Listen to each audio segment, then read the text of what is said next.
ここでは将棋の引き分けについてお話をします。将棋は取った駒を持ち駒として使うので、最初から最後まで40枚の駒を使います。ですので他の将棋に比べて引き分けは少ないと言われているんですが、それでも引き分けができることがあります。引き分けになることがあります。一つは千日手というのと、もう一つは持将棋というものです。では千日手というのはどういうものなのか見ていきましょう。さあ、こんな局面で、金でこの飛車を取りたいなと思ったとします。そしてこういう感じで金が寄って次に飛車を取るぞと出します。相手は飛車を取られてしまうのは嫌なので逃げます。待て待てと追いかけて、また金が寄って嫌だよとこう逃げます。さあ、これを1000日繰り返しても将棋はありませんね。こういう形で、同じ手順が繰り返されることを千日手と言います。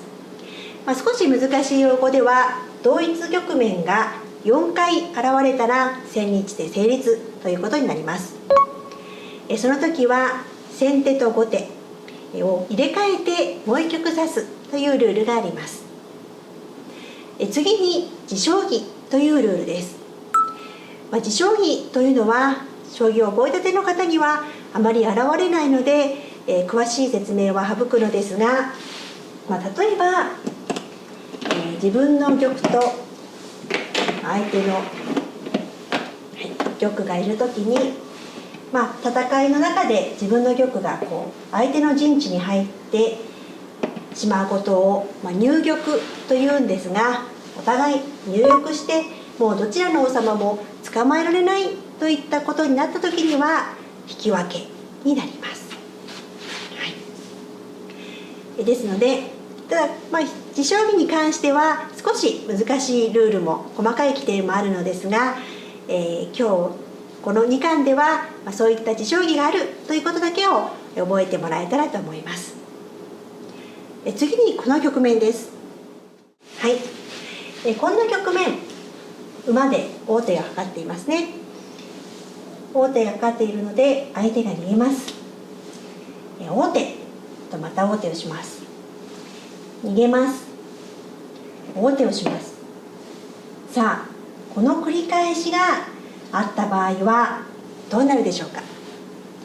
これも千日手に見えるのですが、これは王手になっていますね。このように連続王手の千日手の場合は、実は王手をしている側が手を変えないといけないというルールがあります。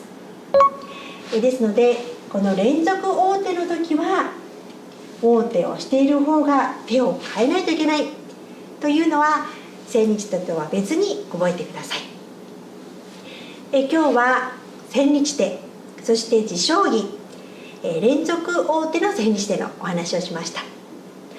千日手で思い出すのは、私も NHK の将棋番組の聞き手をしていた時に千日手の局面が現れたんですね。でその後、指し直しでもう一局指すのですが、1局目結構長く収録したんですが、その分は放送されなくてちょっと残念に思ったことなどもあります。そういったことで千日手の場合は2局指すということがあります。今日はそういったお話もお伝えしたので、千日手、持将棋、連続王手の千日手というのを覚えてください。